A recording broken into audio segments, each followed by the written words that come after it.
Bonsoir à toutes et à tous. Donc, on va faire un petit peu le tour des présents. Donc, Philippe Reynaud, donc, Cécile Dugour va nous rejoindre dès qu'elle a terminé son travail. Gilbert Popet, présent. Lucette Brissot donne un pouvoir à Roland Michalet. Roland Michalet, présent. Nathalie Garofalo donne un pouvoir à moi-même. Nicolas Gris. Oui, je suis là. Oui, je sais que c'est présent. Présent. Stéphanie Golini. Présente. Rabéa Collier. Présente. Jérôme Chuzin devrait nous rejoindre, pareil, il est sur le chemin de retour du travail. Stéphanie Béranger. Présente. Karim Amadou donne un pouvoir à Alid Duyard. Muriel Baz. Présente. Thierry Laure. Présent. Madeleine Lambert. Présente. Abdoulaye Diane est en retard, mais il devrait nous rejoindre. Pareil, il rentre du boulot, donc c'est pas toujours facile de revenir d'Oyonnax. Cécile Beau donne pouvoir à Rabéa Collier. David Arias donne pouvoir à Thierry Laure. Hélène Caro. Présente. Ali Guyard. Présent. Julie Lopez. Présente. Hervé Chanus donne pouvoir à Nicolas Gris. Séverine Munoz. Oui. Nathan Gomez donne pouvoir à Séverine Munoz. Bruno Pomerol. Présent. Présent. Stéphanie Duvernay. Présente. Philippe Perret. Et Marlène Carton donne pouvoir à Stéphanie Duvernay. Donc voilà, le quorum est présent. Donc du coup, on peut commencer cette séance. Le secrétariat est assez... Merci Muriel pour tenir le secrétariat. Alors, le premier point concerne l'approbation du procès-verbal du 28 septembre 2021. Donc, comme on a des conseils qui sont un peu longs maintenant, donc je suppose qu'on a bien lu le procès-verbal, donc on va s'abstenir de reprendre tous les points un par un. Juste savoir si vous avez des remarques sur ce procès-verbal. Pas de remarques particulières. Donc, je soumets à votre approbation. Y a-t-il des voix contre? Des abstentions? Je vous remercie.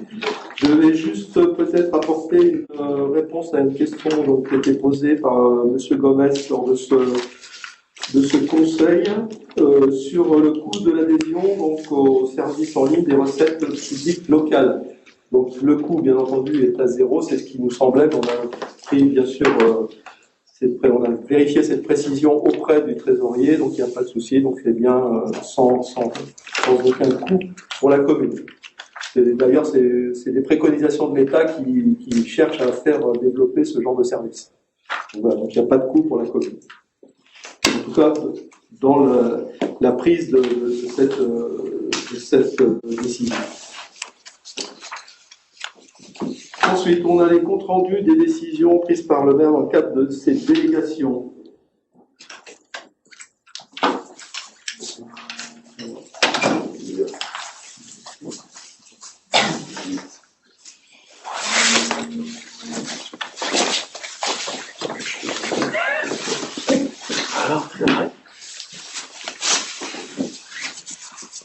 Donc la première décision, c'est une signature d'un accord cadre de partenariat pour le dépôt du conteneur de collecte textile avec Filtex and Recycling SARL. Ensuite, on a eu aussi donc, une mission d'assistance à maîtrise d'ouvrage pour la mise en œuvre du projet d'extension d'un système de vidéosurveillance. Donc c'était le choix de l'offre de la Scope Technoman. La conclusion d'un contrat de cession de droit d'exploitation d'un spectacle avec l'association Le Crescent. Voilà, est-ce qu'il y a des questions sur ces décisions? Pas de questions? Pas de remarques? Donc il n'y a pas à voter, ça par contre. C'est ça? C'est juste une information. Par contre, le point suivant qui était la désignation du coordinateur communal de recensement de la population, on va retirer cette délibération pour aujourd'hui parce que donc on a eu des nouveaux renseignements donc, qui ont été apportés par le responsable territorial donc, qui va gérer la mise en place des différents recensements sur le secteur. Donc il nous a apporté des nouvelles informations qui sont un petit peu différentes de celles qu'on avait prévues. Donc on va être obligé de revoir un petit peu le contenu de cette délibération. Donc c'est pour ça qu'on va la retirer ce soir.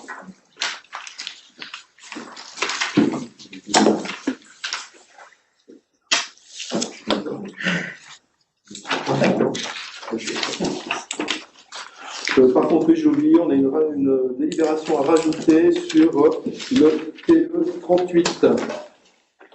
Alors, c'est ce que j'ai dit derrière moi, normalement, on va le faire tout à l'heure. Voilà,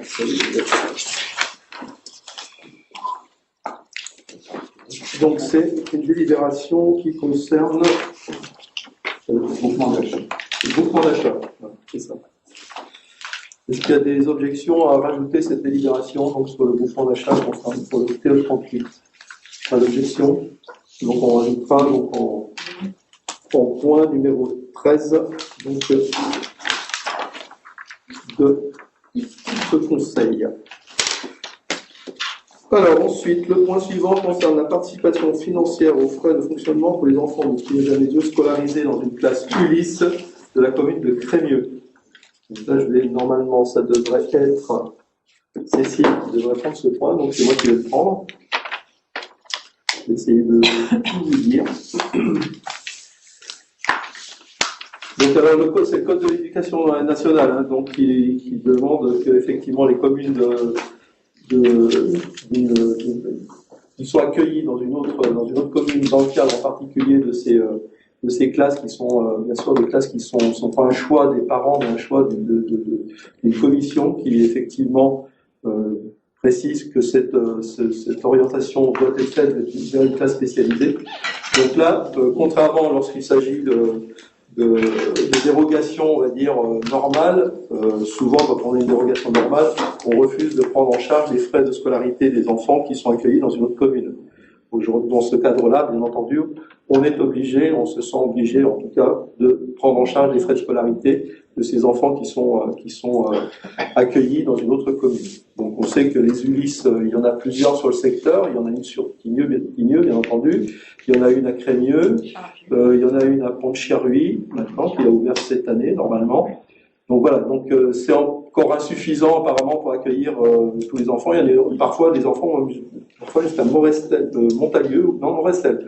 Donc du coup, c'est parfois délicat d'avoir des enfants parce qu'on ne peut pas les accueillir sur leur commune d'origine, donc ils sont obligés pendant un certain temps d'aller sur une commune voisine. Donc c'est le cas pour certains enfants. Autant nous sur Tignieux, on accueille des enfants d'autres communes. Mais pareil, les enfants de Tignieux vont sur des communes, dans des classes Ulysse, sur d'autres communes. Donc là, effectivement, la participation financière est régie par le Code de l'éducation. Donc là, on prend en fait différents points. Donc la commune de Crémieux, elle, a pris en considération un certain nombre d'éléments, donc comme les frais de chauffage, d'électricité, donc tout ce qui est fluide. Les rémunérations du personnel communal, donc ATSEM et agents de service, donc qui font le nettoyage, ATSEM peut-être au moment de la restauration, ATSEM en tout cas nous par exemple sur Tignieux, on a une ATSEM aussi pendant le temps scolaire, donc en classe Ulysse. Et puis le coût d'acquisition des fournitures scolaires, du matériel pédagogique et sportif. Donc voilà. Donc ça, tous ces éléments-là, ils sont inscrits dans une convention. Et donc c'est cette convention qui est signée entre les deux maires de chacune des communes. Donc la commune de Crémieux aujourd'hui nous demande donc pour un montant de 891,19 qui représente la participation financière par enfant scolarisé. Voilà. Par contre là on sait pas, on n'a pas eu on sait donc qu'il y a d'enfants qui sont à Crémieux, on ne sait pas encore. Il y en a un seul. Donc un seul. Donc 891,19. Donc ce sera pour l'enfant qui est scolarisé sur l'année 2020-2021. Enfin, qui a été scolarisé, pardon, sur l'année 2020-2021. Je voulais savoir si pendant le courant de l'année, il y a un deuxième élève, est-ce qu'on doit revoter Alors, normalement, la convention, elle est établie par enfant. Ah, par enfant. Voilà, donc s'il y a un enfant, c'est 819, il y en a deux, par deux, etc. On essaye, oui, parce que sinon ce sera un peu compliqué, il fallait redélimiter à chaque fois pour chaque fois qu'il y a un enfant. Alors, c'est des effectifs qui varient très peu pendant l'année scolaire, hein, puisque les attributions sont faites par la commission, une commission départementale de l'éducation nationale. Donc du coup, en général, ils attribuent les places pour l'année. Ça peut arriver qu'un élève qui s'en aille parce qu'il y a une place dans un établissement encore plus spécialisé qui s'est libéré, donc il permet à cet enfant d'aller dans cet établissement plus spécialisé. Donc à ce moment-là, oui, il y a une place, mais c'est assez compliqué de changer les enfants en cours d'année. Je rappelle quand même que les transports dans ce cas-là sont pris en charge par le département, hein, parce qu'on est dans le cadre dans le cadre de l'autonomie. Hein. Donc, du coup, c'est pris en charge par le département. Donc, les parents ne payent pas de transport. Les enfants sont récupérés par des taxis à la porte de chez eux. Mais bon, ce qu'il faut éviter, c'est qu'ils fassent trop de trajets, quoi. C'est-à-dire que quand il faut aller dans une liste qui est sur l'île d'Abo, bon, c'est tout de suite une demi-heure de trajet. C'est pas forcément la panacée. Est-ce qu'il y a d'autres questions sur ce sujet? Pas d'autres questions? Oui. Non, la question c'est de savoir si, étant donné que maintenant les AESH sont pris sur la collectivité, est-ce que c'est quelque chose qui ne devrait pas être réétudié au niveau des temps scolaires sur les AESH, quoi? C'est-à-dire qu'on a un gamin qui va être accueilli en Unis s'il y a besoin d'AESH entre les deux. Alors, c'est un petit peu ce qu'on a vu en commission scolaire hier, c'est que c'est assez complexe comme là, c'est certain que l'éducation nationale nous a donné un petit peu la patate chaude, hein, parce que du coup, les personnes qui sont là en appui pour ces enfants-là, bah, évidemment, jusqu'à présent, elles pouvaient être mises à disposition sur le temps de restauration. Aujourd'hui, l'éducation nationale dit que ce sont les communes qui vont gérer ces enfants, donc il y a la caméra. Et la caméra derrière, c'est pour ça. Ce sont les communes qui vont gérer ces temps-là, donc du coup, c'est très compliqué de trouver une AESH effectivement sur le temps de restauration, parce que souvent elles sont déjà avec un autre élève, donc si elles prennent encore du temps sur le temps méridien, ben on est effectivement sur l'amplitude horaire qui est trop grande, donc elles doivent avoir un temps de pause, donc ça complique tout de suite les choses, parce que qui prend en charge l'enfant pendant qu'elle est en pause? Voilà, donc du coup, là ça s'est fait du jour au lendemain quasiment, hein. On n'a pas eu le temps de se retourner, de savoir comment on pouvait procéder. C'est vrai que c'était un peu compliqué. Et c'est vrai qu'il faudra sans doute se poser la question, puis peut-être aussi... Le financement, quoi. C'est-à-dire que ça... Oui, si on fait un enfant de l'extérieur... Ben, ça sera pris, oui, si c'est un enfant de l'extérieur, oui. Voilà. Pas forcément au même titre que l'ATSEM ou que...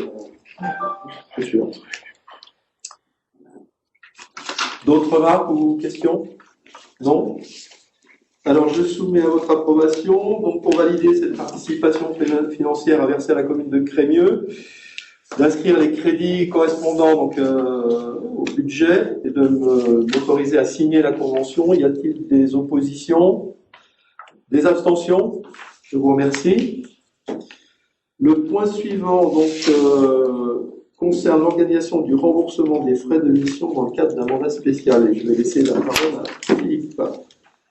Oui, lorsque des élus se déplacent, pour le compte de la mairie, ils ne peuvent pas se déplacer de leur propre initiative. En tout cas, s'ils le font de leur propre initiative, leurs frais ne sont pas remboursés. Et ils peuvent se déplacer avec un mandat spécial. Donc la 5 et la 6 sont liées. Il faut donc que la collectivité décide ce que c'est qu'un mandat spécial, les modes de remboursement, le taux, etc., etc. De façon à ce qu'ensuite, lorsque le COM va se présenter, le trésorier payeur, le receveur, quoi, puisse payer en fonction de ce qui a été décidé par la collectivité. Alors, dans la 5, c'est la façon de faire. Il n'y a pas de grande originalité puisque c'est exactement l'application du décret, c'est-à-dire les barèmes qui sont indiqués pour la fonction territoriale. Donc les barèmes de déplacement. Et vous voyez, pour ceux qui ne sont pas habitués, qu'il y a des barèmes qui dépendent en gros des villes. Par exemple, si vous regardez 90 € pour les villes de 5 000 habitants pour pour l'hébergement et 110 € pour Paris. Pour ceux qui ont l'habitude d'aller de temps en temps à Paris, vous voyez que les normes de remboursement de la fonction territoriale, de la fonction publique en général, sont parfois extrêmement ric-rac. Voilà. Mais c'est comme ça, c'est l'application des textes, et donc ce qu'on vous propose, c'est purement et simplement donc l'application des textes, en précisant bien que il s'agit de déplacements sur le territoire national, donc on n'est pas sur des déplacements internationaux, qui eux doivent être régis d'une autre façon. Donc si ça devait arriver, ben, on repasserait au conseil municipal. Et donc le deuxième article, c'est donc qu'on sera en fonction du barème de la fonction territoriale. Et donc ce sera remboursé, bien entendu, sur présentation de justificatifs et en fonction donc du barème qui a été donné. C'est-à-dire que si la personne a dépensé plus que ce qui était prévu pour le remboursement, il n'est remboursé que sur la partie qui était prévue au niveau du remboursement. Exemple, si la chambre d'hôtel est à 120 € à Paris, eh ben, il a 110 € de remboursé et non pas 120. Voilà. Les choses sont claires et voilà, c'est comme ça. Et pour toute la fonction territoriale, la fonction publique en général, c'est comme ça. Voilà. Donc ça, c'est le premier point. Donc je vous propose d'abord, si vous avez des questions, d'y répondre sur ces barèmes-là. Pour ceux qui sont de la fonction territoriale et publique, vous connaissez, hein, parce qu'il n'y a rien de nouveau. Pour tous les autres, ça peut paraître surprenant, mais c'est comme ça. Si vous n'avez pas de questions, je le mets au vote. Donc, est-ce qu'il y a des gens qui sont contre, qui s'abstiennent? Je vous remercie. Et donc, la 6, c'est la première application de cette décision. Et j'ai oublié de vous dire, c'est qu'en général, sauf cas d'urgence exceptionnelle, en général, il vaut mieux que les élus se déplacent avec l'autorisation, c'est-à-dire avec le vote déjà du conseil municipal.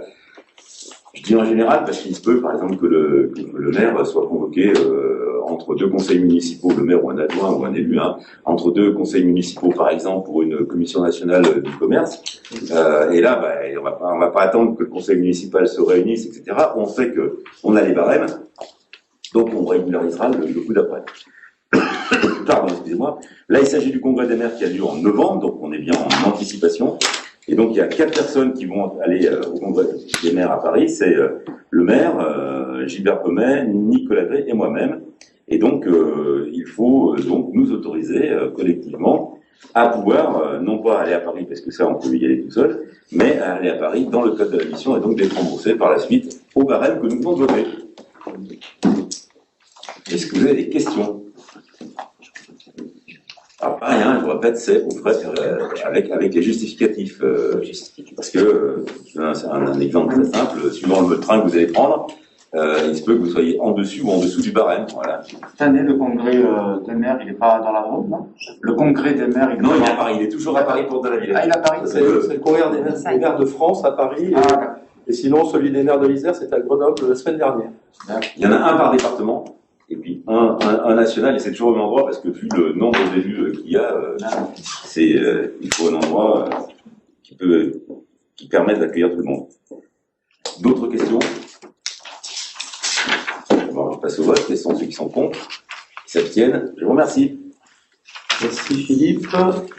Alors, le point suivant, donc, c'est la mise à jour du règlement intérieur des accueils périscolaires et extrascolaires, et en particulier la prise en compte tarifaire des enfants accueillis avec PAI. Bonsoir. Donc, les enfants accueillis avec un projet d'accueil individualisé PAI sont des enfants qui ont des allergies alimentaires, donc, auxquels on demande aux familles d'apporter les repas. Les repas sont préparés par les familles elles-mêmes pour minimiser les risques d'avoir des réactions allergiques graves. Du coup, nous allons compléter la mise à jour du règlement intérieur des accueils organisés par le Pôle enfance de la mairie sur les temps périscolaires, extrascolaires. Nous allons, les enfants qui bénéficient d'un panier repas apporté par les familles, on prend en compte cette donnée et la prestation alimentaire est déduite du prix global. Voilà, donc ça terminera la mise à jour des tarifs des accueils périscolaires et extrascolaires. On avait commencé en juillet et il restait celle-ci à mettre à jour, de voter une augmentation donc de 3%. Donc vous avez les tableaux qui reprennent les tarifs pour le périscolaire, pour l'accueil de loisirs du mercredi et l'accueil de loisirs journée vacances scolaires, 3-11 ans. Si vous avez, donc c'est en fonction du coefficient familial, enfin, ça fait classiquement. Si vous avez des questions.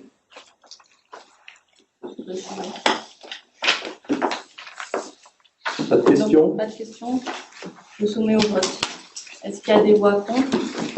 Des abstentions? Je vous remercie. Alors, le point suivant concerne le plan de relance, donc continuité pédagogique, et c'était un appel à projet pour un socle numérique dans les écoles élémentaires, donc c'est un conventionnement. Je vais laisser la parole à Stéphanie. Bonsoir à tous. Oui, effectivement, donc le gouvernement a lancé un plan de relance à la suite de l'épidémie de la Covid-19. Et il comportait donc un point sur la transformation numérique de l'enseignement pour contribuer à apporter la généralisation du numérique éducatif. Donc il y avait deux volets dessus qui étaient le volet équipement et le volet source numérique. Pour ceux qui connaissent un peu style Pronote du collège. Donc les communes qui souhaitaient déposer avaient jusqu'au 31 mars. On a déposé le dossier le 23 mars 2021. Ça concerne le premier degré et que les écoles élémentaires. Les maternelles n'étaient pas concernées. Donc on a déposé le dossier pour l'école primaire La Plaine pour 11 classes. Donc ça concerne 269 élèves. Pour le volet équipement, socle numérique de base, on avait un devis de 27 793,40 € pour une subvention de 19 455,38 €. Et pour le volet services et ressources numériques, on a fait une demande de 475,20 € pour un montant de subvention de 235 €.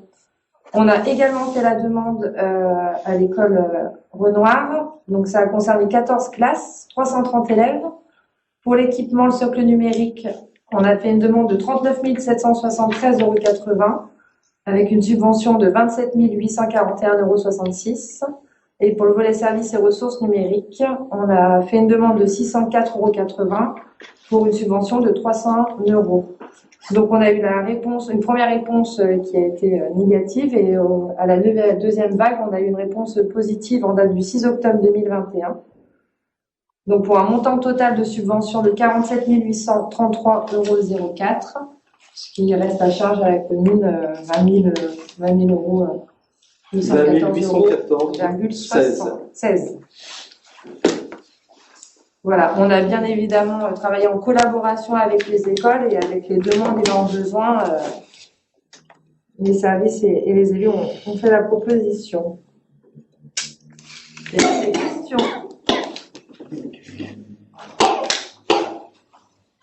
Pas de questions?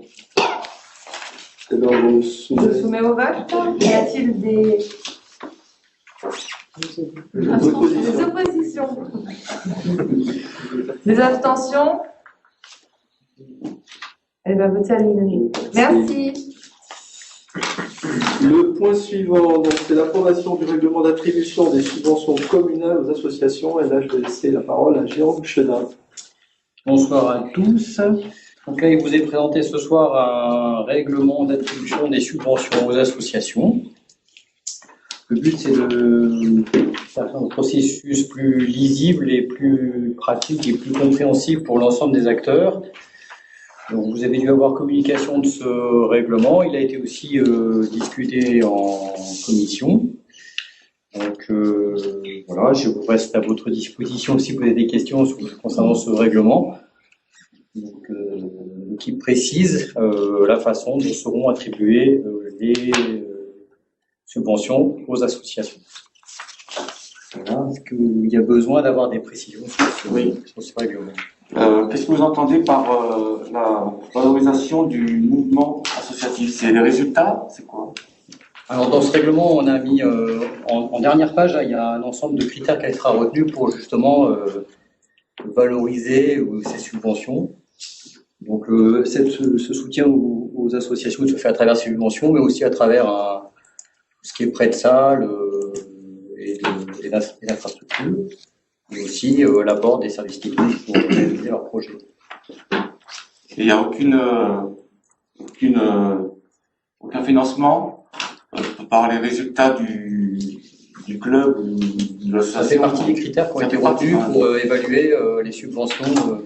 En annexe du règlement, vous verrez, il y a un ensemble de critères Et alors pas tellement les résultats, mais la participation, le fait d'avoir une section de compétition pour avoir qui permet à la commune de Tignes-Jamezio d'être connue sur l'extérieur.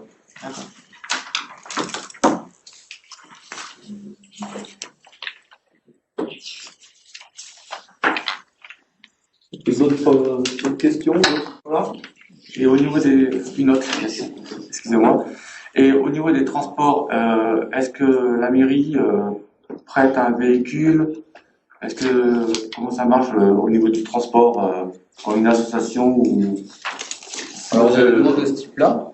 Donc ça fait partie des prestations annexes en dehors des subventions qu'on peut apporter pour aider les associations dans leurs activités. Ça nous est arrivé effectivement de prêter des véhicules pour le déplacement de certaines associations. D'accord. Sachant qu'on n'a que des minibus à disposition, donc Oui, c'est ça peut se limiter qu'à certains types de manifestations, quoi. On va pas... Donc même déjà une équipe de foot, les petits, je sais qu'ils jouent pas forcément à 11, mais si c'est des plus grands, ils ne tiennent pas dans un minibus. Hein, donc, oui. Pour le prix de minibus, il ne faut pas que ce soit quelqu'un de la commune qui conduise. Alors il y a des critères aussi, bien entendu. D'abord, il y a une convention qui est signée avec l'association qui effectivement demande le prêt d'un minibus. Hein. Ça nous est arrivé aussi déjà de le prêter même au collège, hein, dans le cadre de l'UNSS, hein, donc de prêter aussi un minibus au collège. Et oui, il y a des critères, donc il y a une convention qui est signée avec tout un tas d'éléments, donc style chauffeur qui a un permis depuis plus de 2 ans. Voilà. Alors qu'il soit originaire de la commune, je ne sais plus si ça fait partie des critères, mais en tout cas au moins qu'il a un permis qui est valide depuis plus de 2 ans. C'est déjà ça. Est-ce que le véhicule est assuré par la mairie? Alors, le véhicule est assuré par la mairie, mais on demande aussi à l'association de prendre une assurance en conséquence. Merci.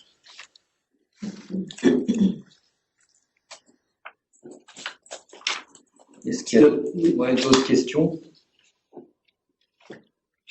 Pas d'autres questions. Donc on soumet au vote.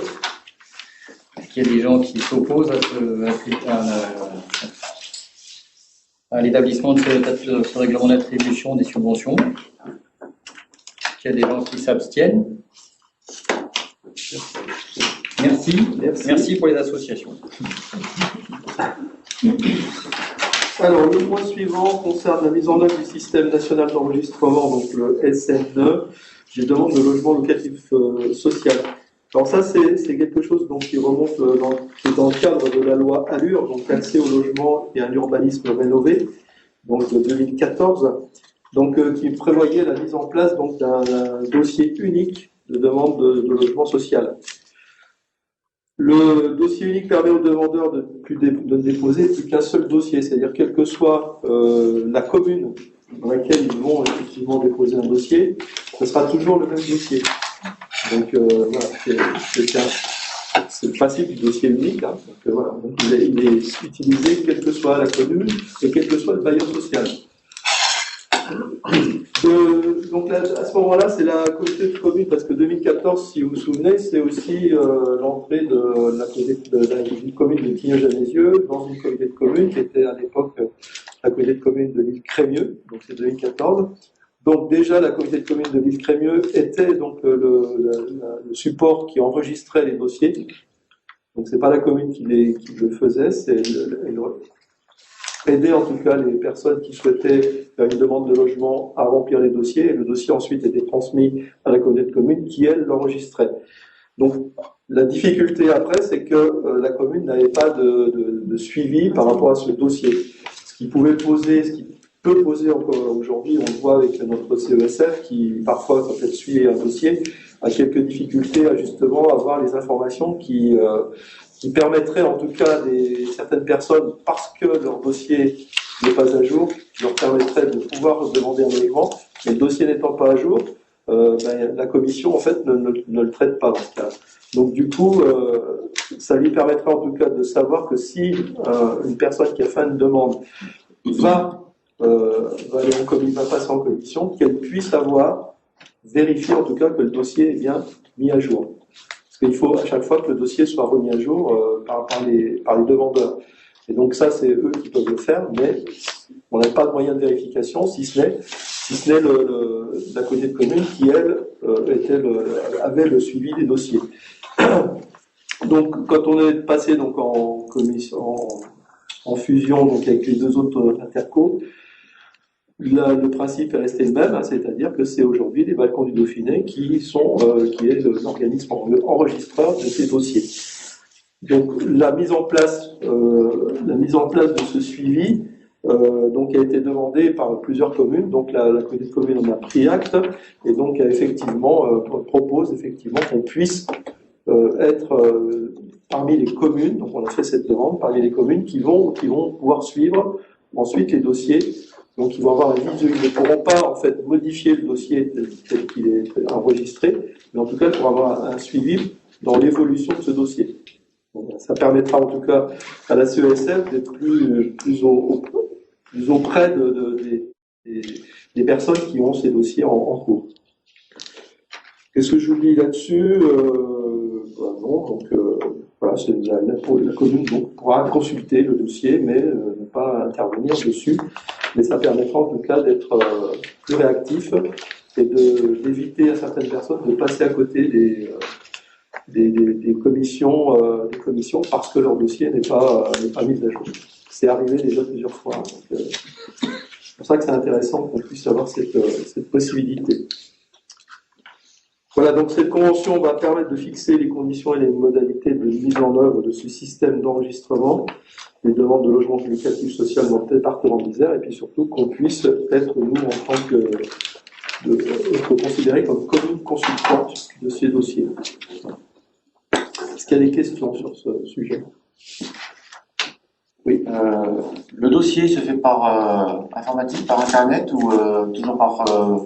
Alors, il y a toujours les deux, hein, c'est-à-dire que le papier peut toujours exister, mais c'est sûr qu'aujourd'hui, de toute façon, à un moment donné, ça passera par l'informatique, hein, forcément.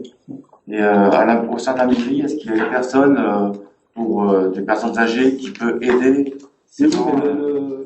les agents d'accueil sont là pour apporter une aide aux personnes qui viennent remplir les dossiers. Hein. Pas forcément des personnes âgées, d'ailleurs.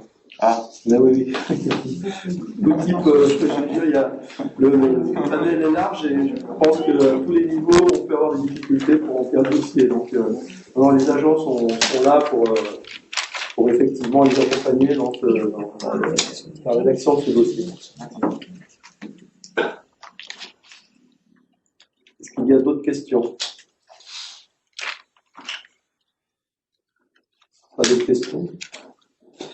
Alors, donc, pour la mise en place de ce dossier, donc, et, en fait, ce traitement particulier, est-ce qu'il y a des oppositions, des abstentions? Je vous remercie. Alors, le point suivant donc, concerne l'instauration du télétravail. Donc, je laisse la parole à Philippe. Oui, merci. Bon, je ne vais pas vous faire le fin somme de la lecture in extenso du règlement. C'est un dossier qui vient, en fait, c'est une conséquence indirecte du Covid. J'explique pourquoi. Parce que lorsque on a lancé le chantier de renouvellement, de travailler sur les ressources humaines, c'était un des points qui était à l'ordre du jour, que l'on avait mis, non pas en priorité, parce qu'on avait d'abord essayé de remettre à niveau les prestations sociales et puis le cadre de travail de nos salariés. Mais c'est un des points qu'on voulait étudier. Et le Covid étant arrivé, il nous a obligés à mettre en place une certaine forme de télétravail, qui était le télétravail dans l'urgence, avec les conditions qui évoluaient en fonction de la gravité supposée ou pas de l'épidémie. Et donc, il y a un moment donné, il fallait qu'on sorte de l'urgence pour arriver à ce que ça soit une vraie règle dans notre collectivité. S'il y avait encore des mesures d'urgence, on appliquerait des mesures d'urgence, mais on va penser qu'aujourd'hui, on est peut-être plutôt en solution de revenir dans un cadre normal. Donc, avec le comité technique, on a voulu formaliser dans notre collectivité les règles du télétravail, les services concernés, les personnes qui pouvaient éventuellement en bénéficier, et les conditions dans lesquelles ils pouvaient aller réaliser ce travail chez eux. Donc il n'y a rien de révolutionnaire. C'est la prise en compte de toute la réglementation qui elle-même a évolué. Hein. Au niveau national, la réglementation du télétravail s'est affinée aussi. Hein. Il y avait d'abord le télétravail pour les salariés du privé et le télétravail pour la fonction publique au sens large, mais surtout la fonction territoriale. Et donc dans ce cadre-là, on a des textes qui nous sont donnés. On a bossé avec le comité technique et fin du mois de septembre, donc il y a quelques jours, on a finalisé le règlement que vous avez eu en main. Moi, il y a que ce qui me semble le plus important en dehors de tout ce qui est la réglementation habituelle, c'est le cadre qu'on s'est donné collectivement et qui a été accepté par les salariés. Pour ceux qui sont concernés par le télétravail, c'est 2 jours fixes par semaine, pas plus, et 25 jours de jours volants qui eux peuvent se mettre autrement, mais bien entendu, c'est jamais le salarié tout seul qui décide du télétravail, ou à l'inverse, le N+1 tout seul qui décide du télétravail. C'est forcément un accord entre le salarié et la collectivité. Voilà. Donc j'ai trouvé qu'au niveau du comité technique, les collègues étaient vraiment, on a bien bossé, quoi. Voilà, ça a pas, et ça a été facilité par le fait que on a tous expérimenté pendant la période Covid ce télétravail, et on a vu les difficultés ou pas que les agents pouvaient avoir en fonction du matériel, en fonction de leur connectique qu'ils l'avaient ou qu'ils n'avaient pas. Enfin voilà, tout ça a été vu, j'allais dire, en situation réelle. Et donc après, formaliser, c'était plus facile, quoi. Voilà. Donc on en est, voilà. Donc vous avez le règlement. Et aujourd'hui, il faut formaliser ce règlement pour que effectivement on sorte de la période, j'allais dire, post-Covid, pour rentrer dans une période officielle dans laquelle tout le monde aura les mêmes droits et les mêmes devoirs, et qui ne sont pas forcément liés au fait que l'on soit plus ou moins sensible au Covid. Voilà. Est-ce que vous avez des questions là-dessus? J'ai 2 remarques. La première, je trouve fort qu'une collectivité soit plus rapide que le privé, parce que moi je suis un grand groupe et ils ont toujours pas réglé le problème, donc bravo. Parce que c'est long. Donc ça veut dire qu'on a été efficace pour la mairie et pour les agents, donc c'est super.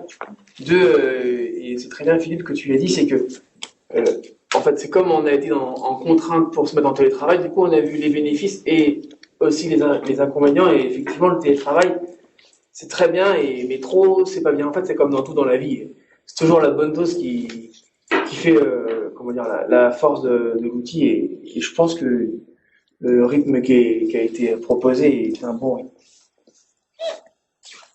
Alors, par rapport à ta collectivité, je te ferai un autre. Small is beautiful. Mais bon.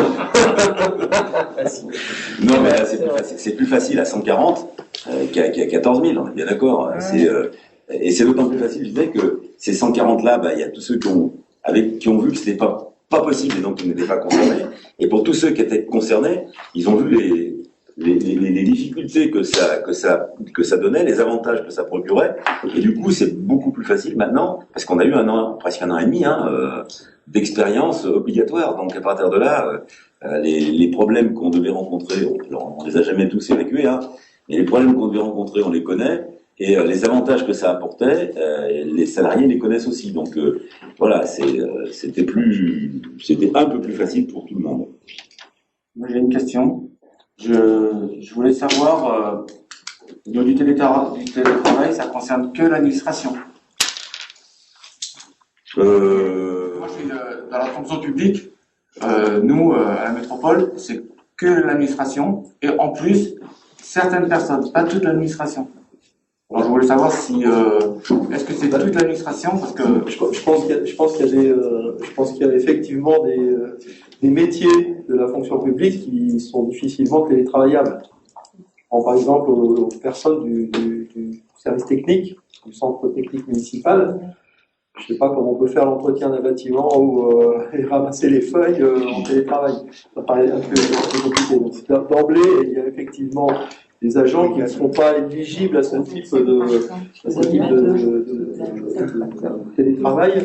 Après, ça peut être aussi un choix c'est ce qu'a dit Philippe, hein, ça peut être aussi un choix des agents. Ils ont beaucoup ont eu une expérience pendant cette année et demie. Est-ce que ils se sont trouvés confrontés, alors avec des problèmes techniques, purement techniques, qui venaient peut-être aussi de la manière dont nous on avait doté les outils, c'est-à-dire que les outils n'étaient peut-être pas forcément adaptés, donc on a travaillé là-dessus pendant cette année et demie, alors peut-être pas depuis le début, mais en tout cas les derniers 6 mois ont permis de beaucoup travailler sur la technicité qui permettait aux agents d'être en télétravail de manière efficace et surtout sécurisée. Parce qu'il y a aussi ces aspects-là qu'il fallait prendre en compte, hein. C'est-à-dire que quand on est en télétravail chez soi, on peut travailler avec certains agents, peuvent travailler avec des outils quand même qui sont confidentiels, et donc il faut aussi se blinder à ce niveau-là. Et puis après, il y a peut-être des agents qui sont confrontés parce qu'ils sont chez eux, à des difficultés au niveau du réseau, etc. Et finalement, ils galèrent plus en étant chez eux que s'ils étaient ici. Donc après, ça va être des choix à faire. C'est-à-dire que effectivement, quand on va être à un endroit où il n'y a pas de réseau Internet qui fonctionne très, parce que la fibre n'est pas encore partout, hélas, ça va être difficile pour lui d'avoir un travail efficace. Alors peut-être qu'il se dira, moi, pour l'instant, le télétravail, ça m'intéresse pas, parce que je me trouve pas bien dans ce mode de fonctionnement. Voilà, donc je pense que chacun aussi aura sa perception personnelle de la chose, et puis surtout, en fonction de des éléments qu'il prendra en compte, peut-être qu'il prendra le télétravail d'une manière ou d'une autre. Moi, je ne sais pas si c'est prévu, je me souviens pas si c'est prévu dans le règlement, mais si l'agent veut être présent en permanence, il n'y aura pas d'interdiction par rapport à ça. Philippe, on n'est pas rentré par les postes, on est rentré par les activités. Donc quand je dis on, c'est pas nous les élus, hein, c'est bien entendu, c'est un travail qui a été fait par les salariés de la commune, hein, on est bien avec le encadrement. Ils sont rentrés par les activités qui étaient faites et celles qui étaient télétravaillables ou pas télétravaillables. Et en partant de là, tu remontes et puis tu arrives effectivement à ceux qui ont la possibilité, mais c'est pas l'obligation. C'est la possibilité, mais pas l'obligation, de pouvoir télétravailler. Et donc, ils ont des contraintes, c'est 2 jours fixés. Alors, bien sûr que ces 2 jours, ils sont pas fixés comme ça. Hein. C'est aussi en fonction du service. C'est-à-dire que si on a 2 personnes dans le service, il faudra pas qu'ils prennent les mêmes jours au même moment. Enfin, ouais, tout ça, c'est un travail qui se fait. Nous, en tant qu'élus, moi, je n'ai pas... on n'y met pas le petit doigt, hein, c'est-à-dire que c'est bien de la responsabilité du DGS avec ses équipes. Nous, on est là pour donner le cadre et puis ensuite c'est à eux de faire fonctionner tout ça. Mais je dois dire que franchement, le Covid nous a bien éclairé, quoi. Et bon, ça a vraiment permis aux gens. Je vous dis, ça me fait sourire parce que quand on en a parlé en 2000, je crois que la première fois que j'ai pris la responsabilité, c'était en 2018. Lorsqu'on a commencé à parler du télétravail, ça a été plutôt on a plutôt eu un mouvement de recul en se disant oulala, mais qu'est-ce que ça veut dire? Les gens ils vont plus du tout se voir, etc., etc. Et puis bon, on a bien été confronté à la réalité. Et du coup, on a trouvé, à mon avis, le bon créneau et ça a permis de passer sans grande difficulté au niveau de nos collègues. Et ça, je m'en félicite. Voilà. D'autres questions? Eh bien, passe au vote. Alors, quels sont ceux qui sont contre cette délibération, qui s'abstiennent? Je vous remercie. On pourra dire à notre personnel que c'était fait à l'unanimité de tous les élus. C'est parfait. Merci beaucoup. Le point suivant concerne l'attribution de chèques cadeaux aux agents. Ouais, pour moi, c'est toujours pas. Oui, alors ça, c'est pas une révolution. Je vais pas dire que c'est nous. C'est quelque chose qui se fait depuis longtemps, mais qui ne passait jamais au conseil municipal. Et donc, on a eu l'information. Il fallait passer les chèques cadeaux au conseil municipal. Simplement, ce que je voulais vous dire là-dessus, parce que je suis pas sûr que vous l'ayez tous vu. Ça peut surprendre que tout le monde soit traité de la même façon, quelle que soit sa situation, alors là, indiciaire mais ça, c'est une règle qui nous est imposée, et donc on n'a même pas besoin d'en discuter. C'est tous les agents sont éligibles dans la mesure où ils respectent les quotas qu'on s'est imposés, c'est-à-dire les 6 mois depuis le 1er juin 2021 ou être à la retraite. Voilà. Donc ça, ne soyez pas surpris si, contrairement à ce qu'on fait d'habitude, on est plutôt nous sur les critères sociaux, enfin voilà. Mais là, on se discute même pas, c'est la loi, donc voilà. Et donc on a donc des chèques cadeaux pour les enfants de moins de 16 ans, pour les agents qui sont là depuis 6 mois, et puis pour les retraités. Voilà, on a une de 15 ans de retard. Ça c'est quelque chose qui se faisait jusqu'à maintenant, mais qui est formalisé, qui est voté au conseil municipal. Et c'est voté, j'espère, au conseil municipal, et donc qui sera donc appliqué à partir du mois de novembre-décembre, puisque c'est à ce moment-là qu'on distribue les chèques cadeaux. Est-ce que vous avez des questions? Moi, j'ai une question. Non, Le COS, nous qui, notre collectivité, vous n'avez pas un comité développement social? Si. Et c'est en plus? Oui, en plus, oui. Oui, si, c'est en plus. Oui. Ah, d'accord. Alors moi, j'ai une remarque, c'est pas une question. Je trouve dommage qu'un retraité ne touche pas la même somme qu'un agent actif. C'est parce qu'il n'a pas des 100 et des 1000, ça aurait été aller 100 € de plus, 200 € de plus. C'est passé. Mais bon, pour service rendu, je trouve que. Vous ne parlerez pas des retraités d'éducation nationale. Non. On donne la réponse et puis on en demande et on en rediscutera lors de l'éco-comité technique prochain pour voir si on modifie pour l'année prochaine. Et pour cette année, disons que là on est devant la délibération et je vous demande du coup votre avis s'il n'y a pas d'autres interventions. Donc quels sont ceux qui sont contre, qui s'abstiennent? Je vous remercie. Alors le point suivant, c'est le point qui était donc rajouté à l'ordre du jour. Je vais laisser la parole à Gilbert, donc qui va nous parler effectivement. Oui, voilà. 38 comme d'habitude. Oui, 238, j'ai l'impression d'être délégué au 238. Voilà. Oui, alors il y a une évolution dans les tarifs, ce qu'on appelle les tarifs bleus. Les tarifs bleus, donc ça s'adresse, donc c'est tous 48 30 gigahertz. Classique, c'est ce que vous avez tous à la maison, vous avez tous des tarifs bleus. Donc EDF a supprimé donc ces tarifs bleus, enfin l'État a supprimé ces tarifs bleus, et donc ça concerne bien sûr les collectivités comme la nôtre, qui a plus de 10 agents et 2 millions de recettes. Voilà. Ça, c'est les conditions. Alors, comment ça va marcher? C'est-à-dire que ce nouveau marché qui va être mis on va dire, un groupement de marché, le TE38 va se regrouper avec toutes les communes qui veulent bien sûr adhérer, de façon à massifier tous ces contrats électriques, hein, donc l'éclairage public, les bâtiments. Et donc, cet appel d'offres va être fait pour janvier 2023. Oui, c'est bien ça, c'est janvier 2023. Et pour ce faire, donc l'appel d'offres, il va commencer donc dans les années précédentes, donc, à partir du mois de cette année, d'ailleurs fin d'année, on va globaliser tout ça et de façon à faire un appel d'offres. Donc c'est autorisé donc la commune à transférer ce groupement d'achat au TE38 et qui s'occupe de nos futurs contrats entre 2023 et 2025. Donc les contrats sont garantis pour 2 ans, mais on ne peut pas aller au-delà. Hein. Voilà. Alors c'est un appel d'offres, hein, tout simplement. Oui, et ils feront un appel d'offres tout le temps. Voilà. Ça va nous éviter de faire en même temps, de massifier comme ça, on permet de mieux, on va dire, de trouver des tarifs intéressants. Et puis surtout, ça nous évite de faire. De négocier aussi. Oui, de négocier, c'est négocier et surtout, ça évite aussi que nos services, la surcharge de nos services, on devrait garder tout ça. Voilà, donc c'est une façon de se grouper tous ensemble. Il y a ce qu'on appelle la mutualisation. Il y en a qui sont contre. Ah oui, mais quand on est plus nombreux, on arrive à payer beaucoup moins cher que quand on est tout seul. Je pense. Ouais. C'est le nous faire. On va nous faire. Y a-t-il des questions? Non, pas de questions. Je propose au vote. Y a-t-il des contre? Des abstentions? Ben, merci pour la On n'a soirée. pas le choix. On n'a pas le choix. On a le choix, bien sûr. On va les garder, on a le choix. On était déjà On n'est pas obligé On n'est pas obligé d'adhérer. Ça nous coûte rien. Ça peut nous permettre par contre des tarifs plus intéressants. Oui, mais je voyais que c'était un.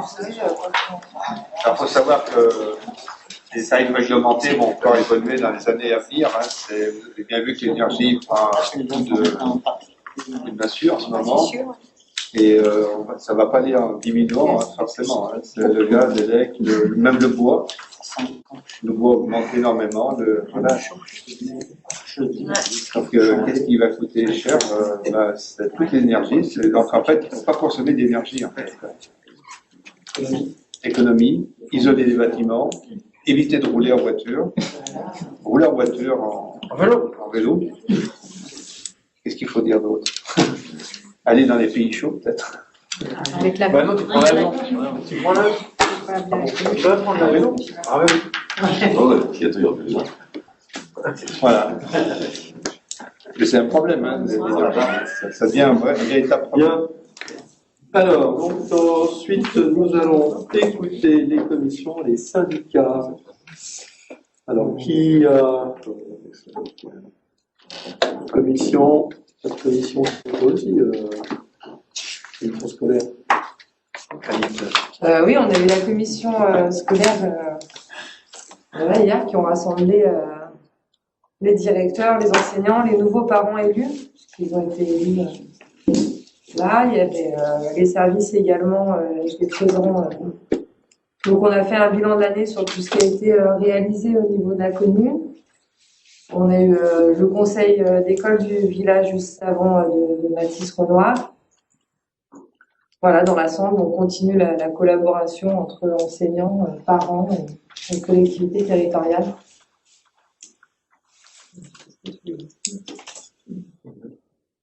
Voilà, on a décidé, on a cadré un petit peu la commission éducation et la commission scolaire. On aura 3 commissions scolaires dans l'année et on a vu avec les directeurs d'école pour que les commissions scolaires se calent en même temps que les conseils d'école, pour que les parents d'élèves puissent faire remonter les questions directement, les questions concernées de la collectivité territoriale qui nous remontent et qu'on désengorge aussi un petit peu les conseils d'école, qu'on fasse 2 instances bien ciblées sur les questions qui concernent chacun.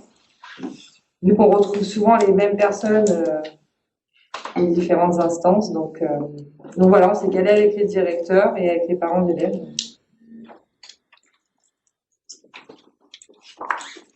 D'autres commissions, syndicats? J'ai parlé pour Hervé, du coup, il n'est pas là. On a fait la commission mobilité. C'était quand? Mercredi soir? Non, c'était la semaine dernière. La semaine dernière. Où du coup, on a fait un point d'avancement sur l'étude avec le calendrier pour le rendu. Les prochaines séances sont plutôt en novembre, avec le COPIL.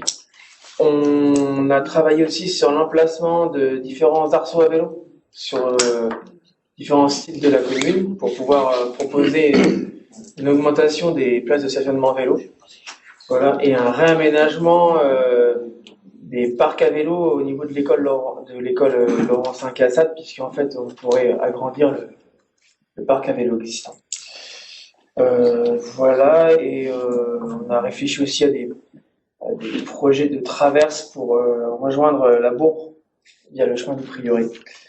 Mais c'est pas forcément très évident, mais ça prendra un peu de temps. Voilà, en synthèse. Donc on avance. Traverser, oui, comme ça, là, en barreau. Oui, David. Oui. On avait une réunion en fait hier concernant le règlement le calcul. On avait choisi de travailler en fait, de missionner un bureau d'études. On avait déjà en fait un premier rendez-vous qui était prévu au mois de juin dernier, qui a été annulé, donc mis en attente parce que on avait l'information que notre compétence RLP devait être transférée à la CCBD, ce qui a été en fait annulé. On a eu l'information en septembre. Donc on a rencontré en fait hier notre première réunion avec le bureau d'études. J'étais accompagné en fait de Bruno Studi et la société Cadrevi, c'était Thierry Villemont qui est venu. Donc en fait concernant la révision et la mise à jour de notre règlement le calcul. Si tout se passe bien, on devrait récupérer la compétence à partir du 1er janvier 2023. Le délai annoncé est d'environ 1 an. Donc là, on a commencé. Donc, il faut compter. On devrait normalement finir l'opération à la rentrée de l'année prochaine. Ensuite, donc, ça va passer en conseil municipal, et on va le mettre en place pour janvier 2023. Donc, on récupère en fait le pouvoir de police, qui est quand même assez intéressant et important. Donc, on va pouvoir contrôler, maîtriser et surtout, en cas de non-respect des règles de notre règlement local pub, sanctionner. On a en fait missionné donc cette société, on revoit avant la fin de l'année, et ils vont nous présenter en fait ils ont en fait un logiciel aujourd'hui avec une application qui permet donc avec l'aide d'un smartphone de prendre des photos de n'importe quelle enseigne, préenseigne, et de définir automatiquement la taxe locale, la TSPE, donc la taxe locale sur les publicités extérieures. Sur le téléphone. Donc voilà, donc, ça c'est assez intéressant parce qu'en fait ils vont faire quelque chose de très détaillé, donc vraiment un inventaire précis de tout ce qu'on a sur la commune. C'est-à-dire toutes les rues, et jusqu'à aujourd'hui en fait ça fait quand même 10 ans ou 12 ans on facture rien, on fait un grand cadeau à tous nos commerçants de Tilieu. Donc on va pouvoir avoir en fait quelque chose de très détaillé, donc avant la fin de l'année, avec un devis. Donc cette opération en fait va nous coûter environ 5 000 €, donc ça fait pas plaisir à Cécile, mais mais c'est pour la bonne cause, après ça fait rentrer. Ça fait des recettes, ça fait des recettes. pour trouver les autres. En fait, voilà, c'est une opération qu'on attend, mais comme on avait déjà eu un devis précédent, donc ça va venir en déduction du devis, donc ça va nous faire, je pense, un plus de 3 000 €. Simplement, donc, une fois qu'on a eu toute cette démonstration, ce que j'ai appris, c'est que le règlement local pub n'avait rien à voir avec la taxe locale sur les publicités extérieures. Donc, c'est-à-dire, en fait, c'était vraiment deux compétences différentes. Et c'était deux textes complètement différents. Par exemple, le RLP, c'est soumis à la réglementation protectrice de l'environnement et du cadre de vie, tandis que le TPE est soumis au Code général des collectivités territoriales. Donc, même si aujourd'hui on n'a pas la compétence, on va pouvoir récupérer les taxes. Donc, tout ce qui est passé aujourd'hui à l'AS, à partir du 1er janvier, on récupère tout. C'est pour ça qu'on a pris cette délibération lors du précédent. Exactement. Tout à fait. Le règlement, en fait, va permettre de définir, lui, le zonage dans lequel on veut effectivement qu'il y ait de la publicité extérieure. C'est ce qui va permettre, et en même temps, que la commune puisse reprendre le fameux pouvoir de police qui aujourd'hui est évolue au préfet.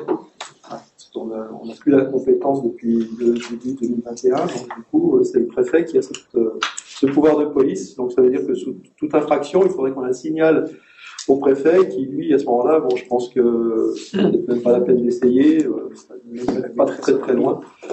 Donc à partir de là, donc, le règlement permettra effectivement de reprendre ce pouvoir de police et de pouvoir, en tout cas, vérifier que les enseignes publicitaires ou pré-enseignes publicitaires soient bien dans le cadre de ce zonage et donc qui sera soumis à la réglementation. Donc, aujourd'hui, en fait, n'importe qui peut poser en fait une enseigne. Tout à fait. On ne peut rien faire, rien dire, mais on peut taxer. On peut taxer, oui. Mais demain, en fait, dès qu'on a la compétence, on va pouvoir taxer et on va pouvoir sanctionner. C'est ça. Ouais, content, sanctionner. Sanctionner. J'ai senti dans ta voix le sanctionner. Voilà.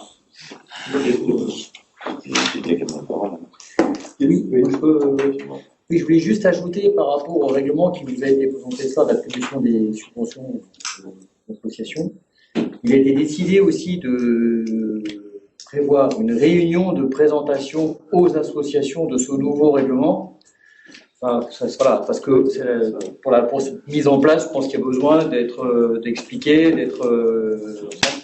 Cette réunion, elle est planifiée le 16 novembre à 19h et le lieu n'est pas encore complètement fixé. Donc si on peut, on le fera au Triolet. Sinon, on le fera, je sais pas, salle des fêtes, ici, on le fera. Voilà. En tout cas, il est bien prévu aussi une réunion spécifique sur ce sujet auprès des représentants associatifs pour que tout soit bien compris.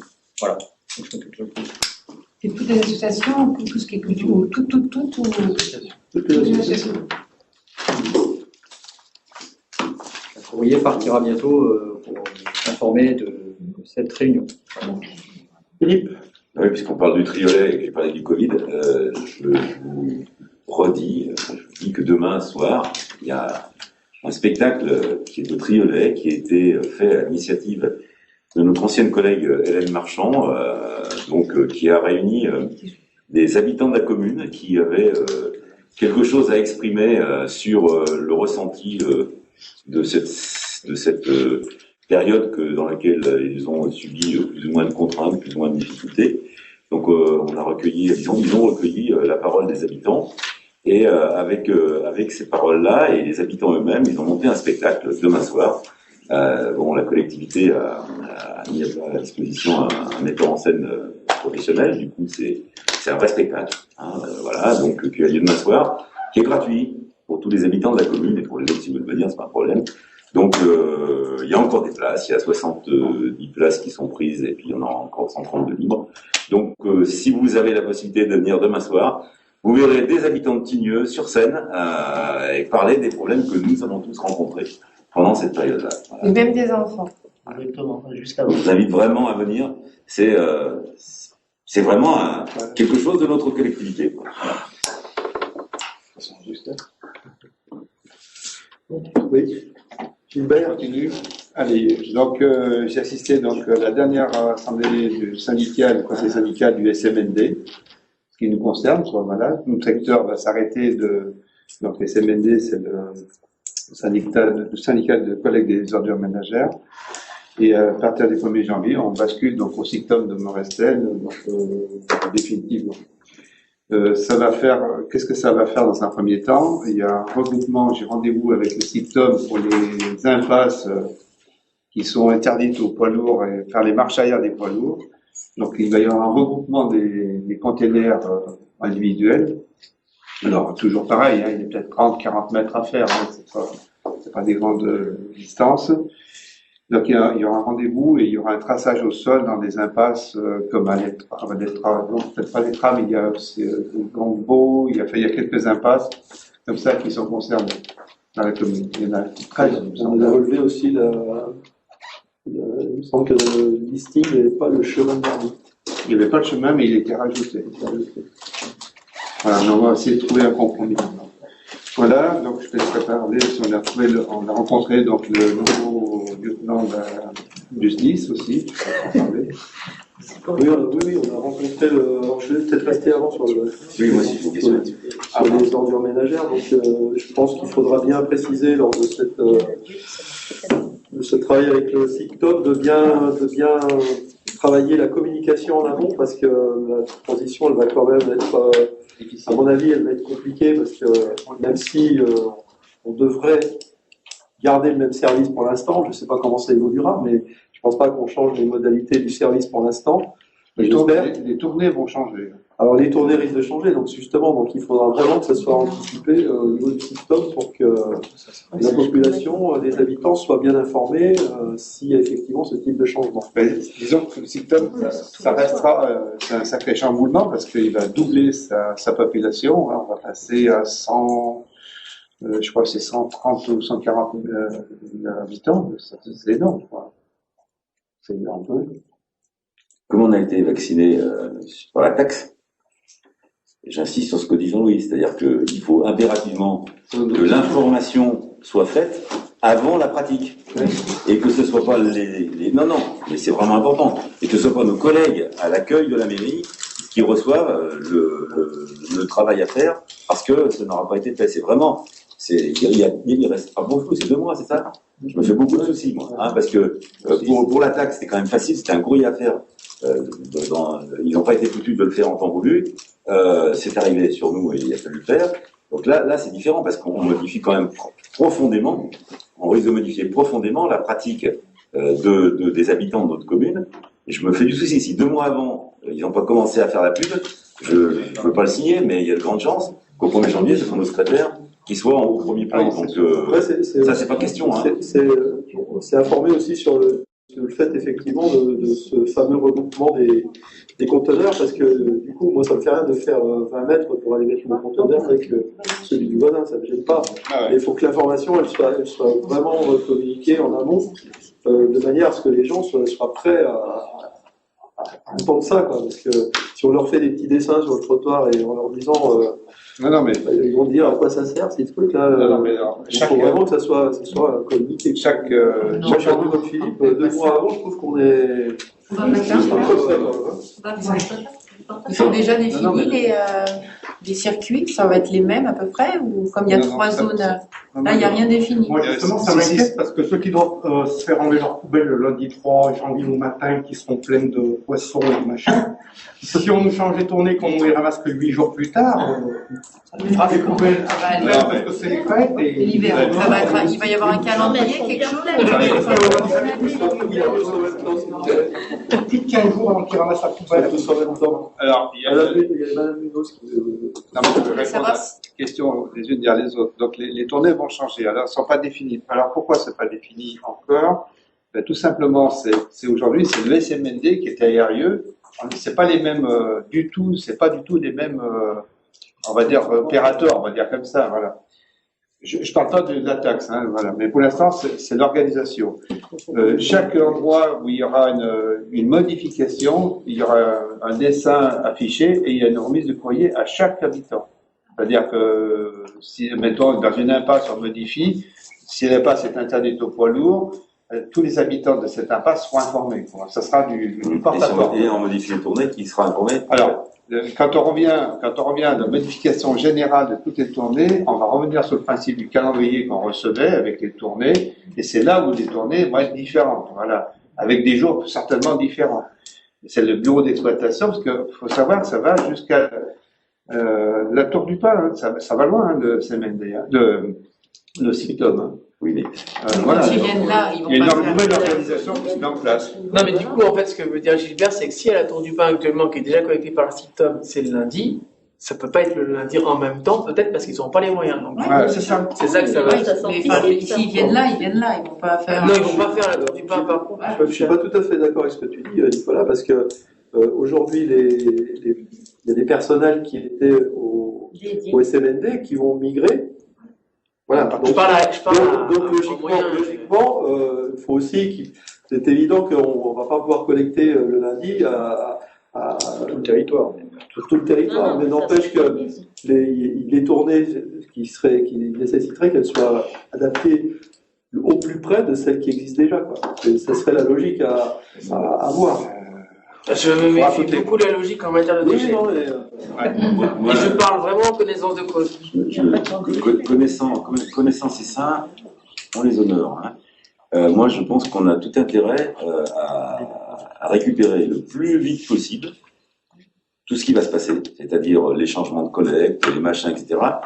Et puis, à un moment donné, il faut que nous, on soit prêts à dégainer. Si on voit que au 10 décembre, c'est pas arrivé chez les gens, il faut que nous, on soit prêts à dégainer un truc où on explique aux gens ce qui se passe. C'est-à-dire qu'on va pas tirer la sonne d'alarme, mais leur dire, parce que il a raison, il faut que avant le 25 décembre, c'est prévu comme ça. Les gens sachent exactement, et simplement, on va pas leur mettre, bah tiens, vous allez avoir votre petit machin qui a changé, parce que c'est un tout, hein. Les poubelles vont changer pour peu d'endroits, pour les miennes, par exemple, elles sont toujours dehors, mais pour d'autres, elles vont changer.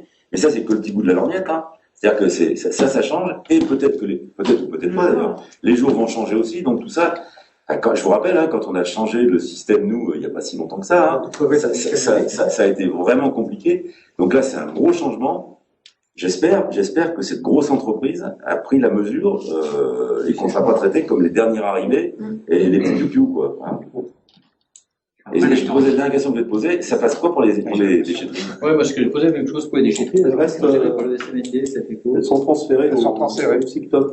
Bon, donc ça c'est transparent pour le coup. Ça, c'est normalement ça. Et les voitures aussi. Les lecteurs de plaques. Ah oui. Justement, l'avantage, c'est que c'est tout le même système. Voilà. Normalement, les tournées se font par GPS, en fait. Si ça marche dans la grande collectivité, ils ont juste à récupérer les tournées GPS de l'ancien entreprise Et en fait, les tournées, et c'est comme ça qu'ils savent où passer et où ils se trouvent les agents. Mais tout se fait maintenant par GPS. Ouais, c'est ça. En tout cas, bon, il y a un peu de communication. Alerté parce que. Ah non, mais ils le savent. Donc, pour rester juste sur rester sur les ordures ménagères, donc la CCBD donc a pris une délibération donc concernant l'exonération de la TEOM pour les entreprises. Donc elles ont interpellé chaque entreprise, chaque commerce, etc. du territoire, donc savoir si elles étaient collectées au niveau des ordures ménagères ou éventuellement du tri, etc.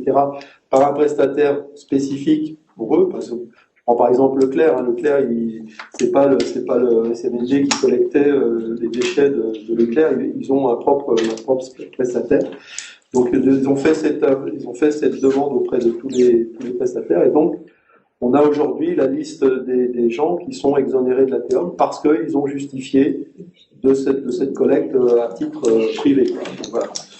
Par contre, tous ceux qui n'avaient pas répondu et qui avaient une collecte à titre privé, ils paieront aussi la TEOM comme le choix qui a été fait, c'était de dire donc il n'y a pas de raison que ce soit les habitants, enfin les usagers normaux, qui payent la TEOM des entreprises, parce que dans une certaine commune, on avait exonéré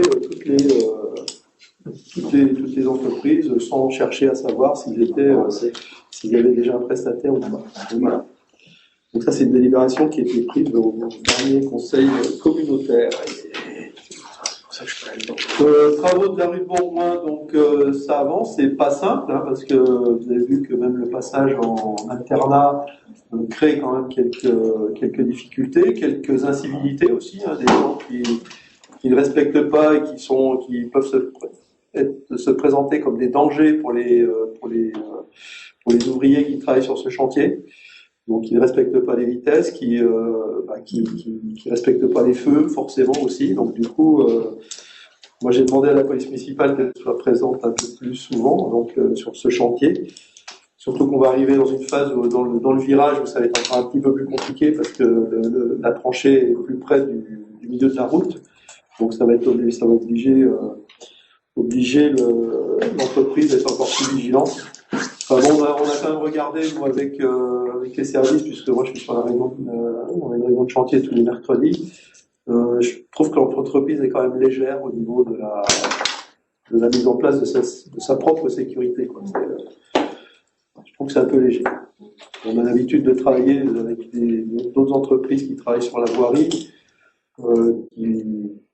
qui mettent une autre protection quand même que celle que ces entreprises mettent. Ils nous ont un petit peu déjà désabusé sur la signalisation au niveau de la circulation en général et des différents accès sur la commune.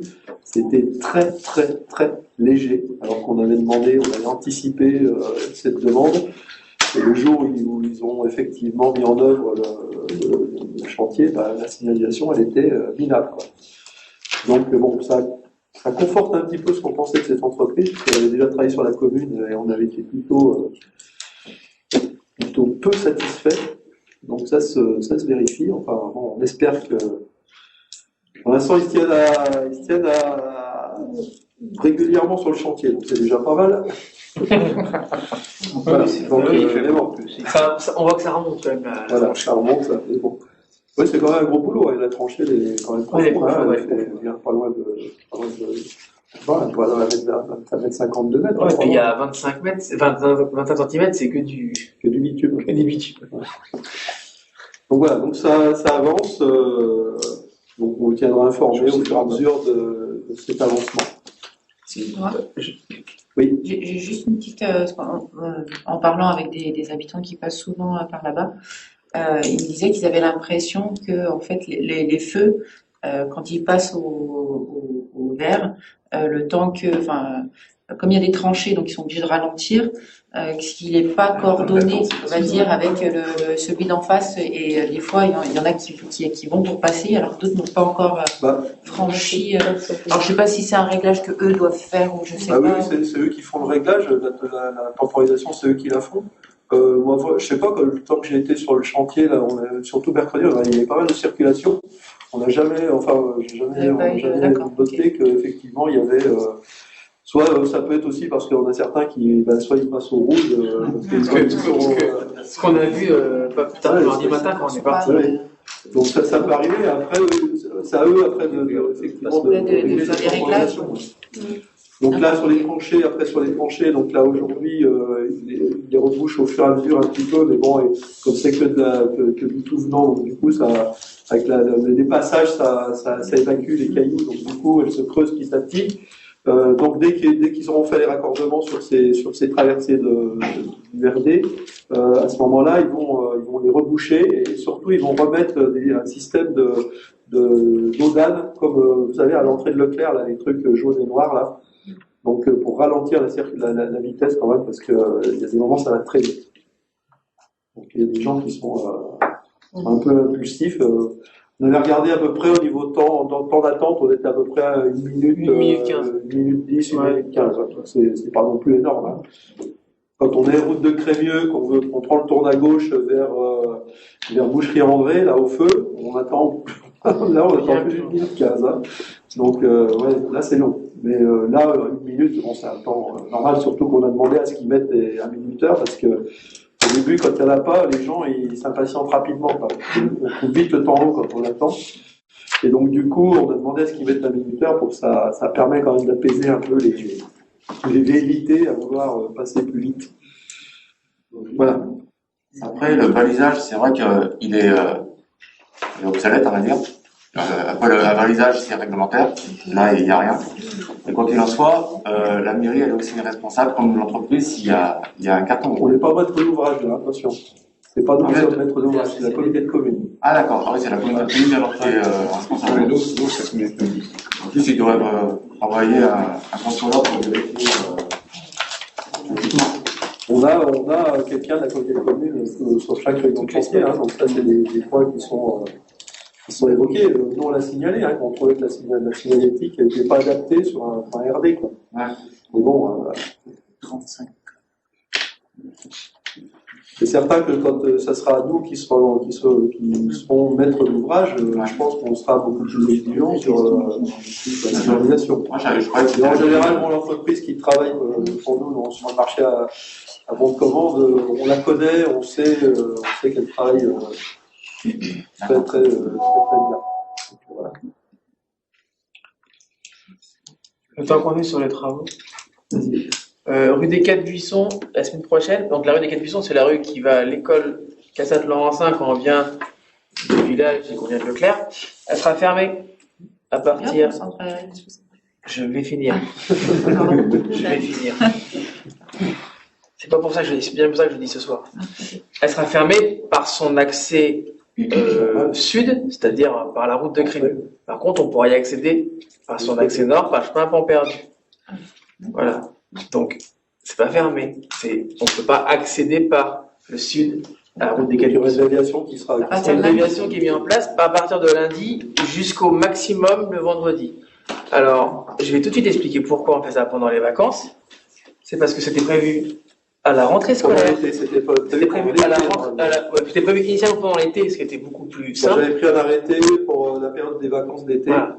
Et l'entreprise est venue nous dire 2 jours avant la rentrée scolaire. Ce sera jour de la rentrée. On va faire les travaux, on va fermer la route pour. Voilà, j'ai dit non. Voilà, on a dit non parce qu'au niveau du centre aéré, il y a juste un move. Alors, donc du coup, tous les parents qui ont inscrit leurs enfants. Je vais finir. Je suis désolé, déjà, pour comprendre que le mettre pendant les vacances, en fait, l'avantage c'est que la nuisance, elle existe, certes, mais le matin on dépose les enfants, on la récupère que le soir au centre de loisirs. Alors qu'à l'école, il y a le fin de matinée, début d'après-midi. Et en plus, c'est 4h30, c'est bien plus tôt. Et puis, il n'y a, c'est 5h30. Il n'y a pas le même nombre de parents. Il n'y a pas le même nombre d'enfants et tout ça. Voilà. Donc, je justifie aussi que ça, c'est plus facile à gérer comme ça. Pour la communication, un message va être envoyé durant ce week-end sur le site Facebook. Ça, c'est la première chose. Sur les panneaux lumineux d'information aussi. Et voilà, je voulais faire. Il n'y a pas de mail, il n'y a pas de mail sur les. Vous voulez faire un peu, pardon? Il y a un panneau. Il y avait un panneau déjà. Il y a un panneau qui est un déjà peu petit, mais qui dit qu'à partir du 25, c'est fermé. Avec la même entreprise que celle Et avec. je vais finir, et je voulais faire effectivement le message type classe Covid fermée, mais sauf que je ne pouvais pas le faire parce qu'il me fallait une personne qui n'était pas là aujourd'hui. Donc, parce que je voulais faire Vierger Levrault pour informer les enfants qui étaient inscrits pour vraiment qu'on soit très ciblés. Le problème, c'est que je ne pouvais pas le faire. Donc, et que si j'arrive à le faire, De toute façon, la délégation. ça sera pas mal. Mais les délégations, enfin, je veux dire, les gens connaissent l'accès par le nord et. Donc, excuse-moi, en niveau communication, il va y avoir sur Facebook et sur le panneau lumineux. Oui. D'accord. Mais est-ce qu'il va y avoir un mail envoyé aux parents? Alors, c'est ce que j'ai essayé d'expliquer il y a 2 secondes, c'est que j'ai bien voulu le faire via Vierger Levrault pour cibler par rapport à inscription parents. Oui. Sauf que on ne pouvait pas le faire parce qu'il me manquait la personne pour le faire. Donc je peux le faire peut-être lundi matin, mais ce sera trop tard parce que lundi matin, il sera déjà déposé. Voilà, c'est pour ça qu'on fait la communication en amont, que je le fais en conseil municipal. Voilà, voilà. C'est un peu plus compliqué quand même, parce qu'il y a le cabinet de radiologie, et ça ne concerne pas que des gens qui ont l'habitude d'aller là-bas. Si je comprends bien, le cabinet de radiologie, on y accédera en passant dans le tour par le parcours perdu. Oui. Et d'abord, est-ce qu'il a été prévu? Oui. Ah, lui, pardon, le cabinet, non. Il a eu les Est-ce que le cabinet et ça sera un sens interdit, donc il va falloir bloquer le sens interdit, empêcher. Normalement, c'est prévu. Voilà. Et puis peut-être que dans le panneau, il faut indiquer que le cabinet de radiologie est toujours ouvert et accessible par le chemin de Pambert. Attention, ça fait partie de l'information qui est dévolue, ça, à l'entreprise qui organise les travaux. Ça peut rêver, hein. Ah, si, mais Philippe, sur l'arrêté de voirie, c'est noté. Oui, mais d'accord, mais autant, je peux comprendre. Philippe, s'il faut qu'on repasse derrière à chaque fois pour. Mais la radiologie, c'est un peu différent. C'est tous les gens de la commune de Vigneux, et même pas que de la commune d'ailleurs. Qui arrivent de partout, et ils vont arriver devant le truc fermé. Il y a quelque chose à faire, hein. Il y aura une déviation qui va être. Moi, ça coûte rien de marquer dans le message que t'envoies que le cabinet de radiologie est toujours ouvert et qu'il est accessible par chemin de perdu, hein. C'est un peu. On parle pas mais. Je vais finir, c'est pas fermé définitivement, c'est fermé pendant les horaires de chantier. Le soir, c'est ouvert. Donc, normalement, c'est vers 5 heures que c'est ouvert. D'accord. Mais je vous dis juste interdit. D'accord. Les parents délégués, peut-être. Pardon? Non, je dis, on aurait pu envoyer un mail aussi aux parents délégués, qui diffusent l'info derrière. Mais le mot, il marchait pas de toute façon. Hein? Vous savez qu'il y C'était a compliqué. Ça aurait été compliqué. Changement de mot de passe, tout ça, vous allez D'accord. Il y a eu effectivement une migration de pas mal d'applications dans le métier parce qu'il y a eu un changement de serveur, donc on a remis un serveur qui le précédent était un petit peu à bout de souffle. Donc on a remis un serveur, donc toute la migration a posé quand même pas mal de difficultés, en particulier à Vierger-Levrault, encore une fois, donc qui a beaucoup de mal à faire cette migration de manière efficace et rapide. Donc c'est qui a perturbé quand même tant soit peu les services. Voilà, donc autre information, donc, tu l'as plus ou moins évoqué Nicolas tout à l'heure, donc c'est les classes fermées, donc cause Covid. Donc voilà, donc moi j'ai fait le point avec Emeline au niveau de. Donc depuis effectivement la rentrée scolaire, on a quand même 13 classes qui ont fermé sur la commune cause Covid. Donc voilà. Mais ce qui est pas mal quand même. Hein. Oui, pour Peu de cas de. Oui, bien sûr. Par contre, on sait que par exemple sur le Rhône, On va fermer des classes. Quand tu as un cas dans une classe, tu fermes la classe. Enfin, il y a 13 classes, mais pas pour 50 ou 60 ou 40. Alors que sur le Rhône, il y a une expérimentation qui est faite sur une dizaine de départements en France, où effectivement, on s'est aperçu que fermer une classe, alors qu'il y a un seul cas, qui est reconnu dans un premier temps, donc c'était de tester immédiatement tous les enfants de la classe et de rentrer chez eux que ceux qui étaient testés positifs. Les autres restaient dans la classe. Et ça, c'est une expérimentation. Alors si on fait l'expérimentation pendant 6 mois... Ouais, après, la question, c'était les 7 jours, parce que nous, on en a parlé avec Mme Jackie. Oui. Et du coup, la question, c'était les 7 jours. Oui. Normalement, ils devraient être au moins isolés 7 jours, la classe entière, et apparemment, dans le fond, c'est pas ce qui est. Mais non, parce que s'ils sont pas. C'est ça, s'ils sont pas positifs, ils restent en classe. Donc, c'est étonnant que. Enfin, c'est bizarre, il y a de l'incohérence, moi, je dis. Absolument. Donc, bien entendu, ça a une conséquence aussi sur l'accueil des loisirs, puisque du coup, les enfants des classes qui sont Covid, donc qui ont effectivement cet isolement de 7 jours, ne peuvent pas être accueillis au centre de loisirs donc durant cette période d'isolement. Donc là, c'est pareil, les familles normalement ont été informées, les animateurs ont été ainsi informés, de manière à ce qu'il n'y ait pas d'enfants qui soient dans ces classes-là qui se présentent. Alors bien sûr, ceux qui ont eu leur classe fermée au mois de mardi, par exemple, il est évident qu'ils vont peut-être ils vont pouvoir retourner au centre de loisirs dès le mardi, la semaine après. Par contre, le lundi, on ne pourra pas les accueillir. C'est pas ça? Mais si, c'est ça. Non, ce que je sais, ce qui était étonnant, c'est que, par exemple, l'école de musique n'a vu aucun absent pendant toute cette période-là. Donc voilà, on trouvait ça un peu étonnant parce qu'on n'a pas croisé pour l'école de musique. Mais on l'a fait pour le périscolaire et l'extra, mais pas pour je sais pas, moi je serais parent, l'enfant ne fait pas à l'école.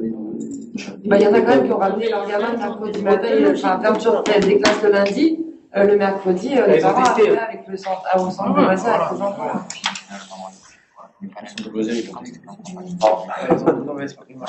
La classe de ma fille, elle a été fermée et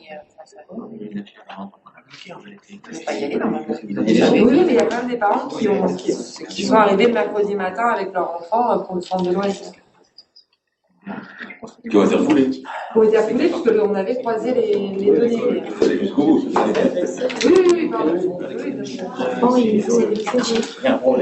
Bien, sinon, alors, on a eu un petit épisode d'intempérie, épisode venteux cette semaine, donc qui a amené quelques dégâts sur la commune, bien entendu, donc des arbres qui sont touchés.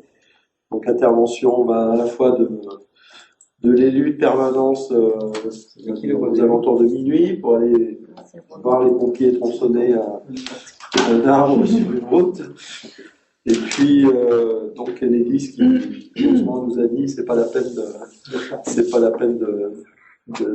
d'ameuter tout le service technique pour mettre une route barrée. Il a dit on s'organise pour que ça passe.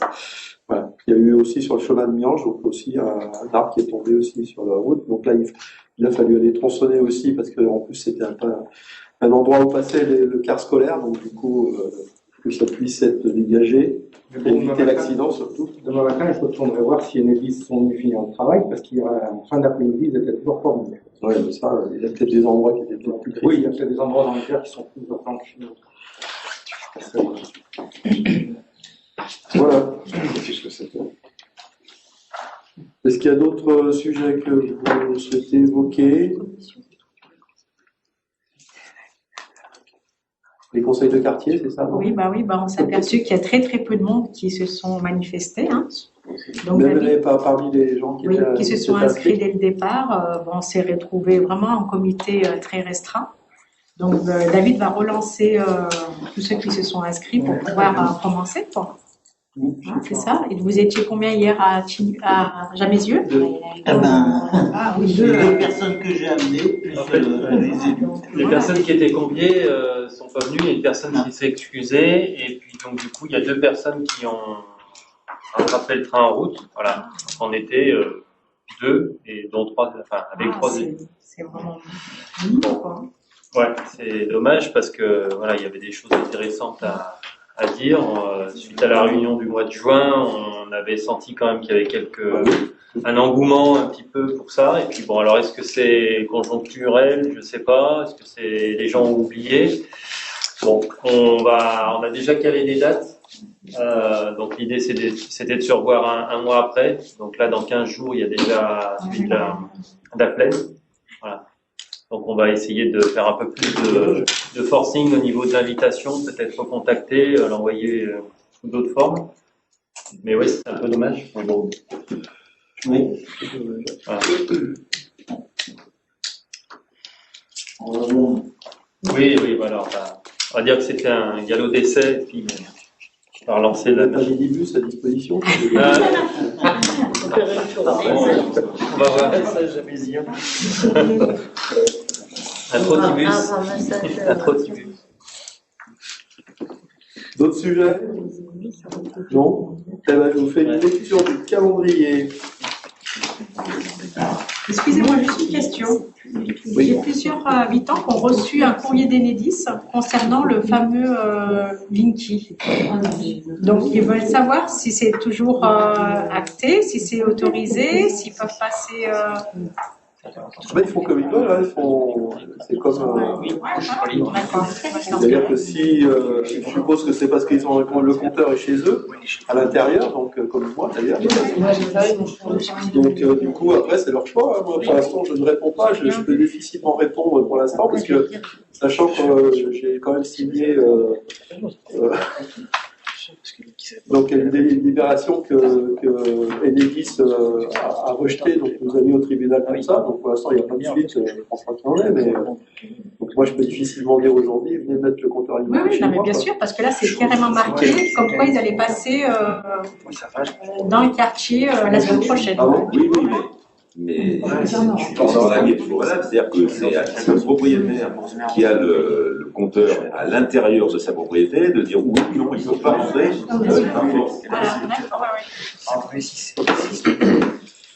Propriété privée, hein, c'est. Bien sûr, bien sûr. Alors, concernant le calendrier, donc je rappelle aux élus communautaires que demain matin nous avons un séminaire à la CCBD. À Desmond-Curtin. Le soir à 20h, donc il y a le spectacle Haut et du bateau dont évoquait Philippe tout à l'heure. Lundi, nous avons bureau municipal. Alors moi je serai en visio. Je ne serai pas là la semaine prochaine, donc moi je serai en visio par contre. Parce que le lundi après c'est le 1er novembre, donc il n'y aura pas de bureau de la ville. Le mardi 26, nous avons commission d'urbanisme. Alors même chose, là je serai en visio également. Moi aussi. Je serai en voiture. Le vendredi 29, donc à 16h30, donc il y a rendez-vous avec les anciens combattants, donc au cimetière, pour un dépôt de gerbes.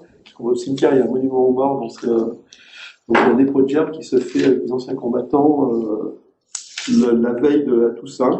Donc là, comme la veille de la Toussaint, c'est dimanche, donc on a avancé au vendredi soir à 16h30.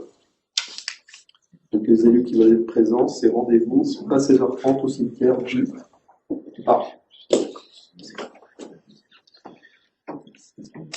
Je continue. Donc le week-end prochain, mais il n'y a rien de particulier. Donc pas de bureau municipal le 1er novembre. Ensuite, le jeudi 4, le CCAS a été repoussé, donc il n'y a pas de CCAS le jeudi 4. Il n'y a pas de CCAS? Non. L'information et l'exploitation. Non, c'est pas. Donc il sera repoussé en principe au 18. Il y en a fait un? Ah non. Il sera repoussé au 18 normalement, donc il sera confirmé. Le samedi 6, il y a les 30 ans de l'association La Cordée à Laurensin. Conseil de quartier, Je ne sais pas s'ils font. on a conseil de quartier, oui. Oui. Le combien de conseil de quartier? 2, le 18. Non, le conseil de quartier à la plaine, le 2 à 20h. Oui, on est en Cambo le 18. Et vous, le Cambo à 18. C'est ça, hein? Pas de problème. Je sais plus le. Comment je fais pas la peine.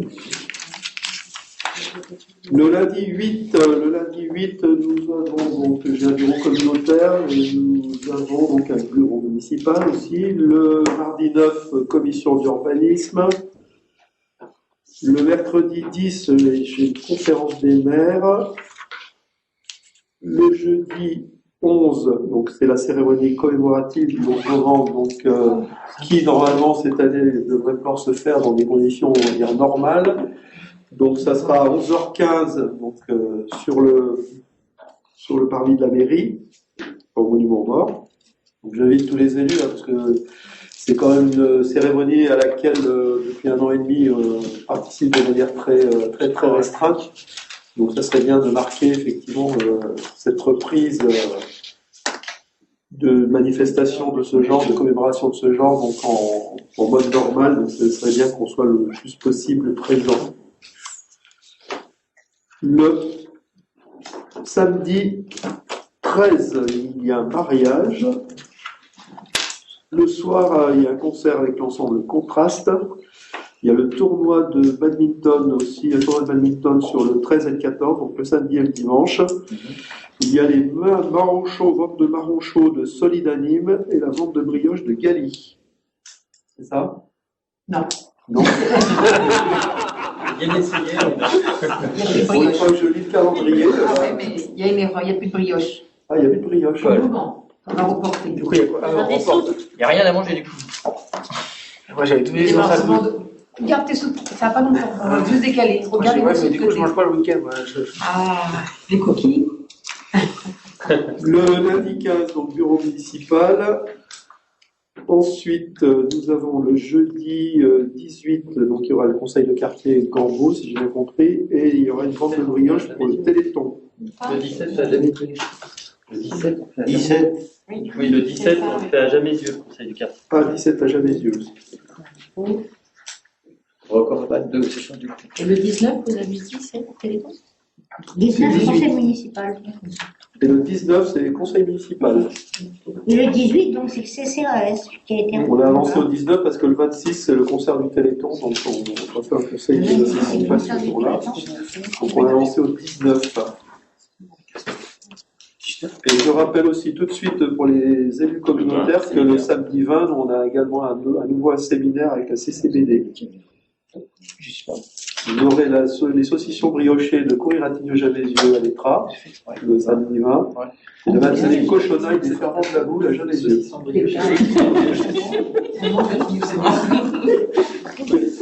Ceux qui aiment la cochonaille, vous pouvez y aller, il y a de quoi faire. Je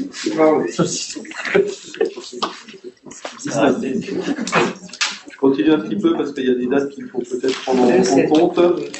Le lundi 22, il y a un bureau communautaire, il y aura un bureau municipal. Le 23, communication. Le 23, commission d'urbanisme. Le 18, le 25, pardon, nous avons un conseil communautaire. Le 26, il y a le concert du Téléthon, donc au Triolet.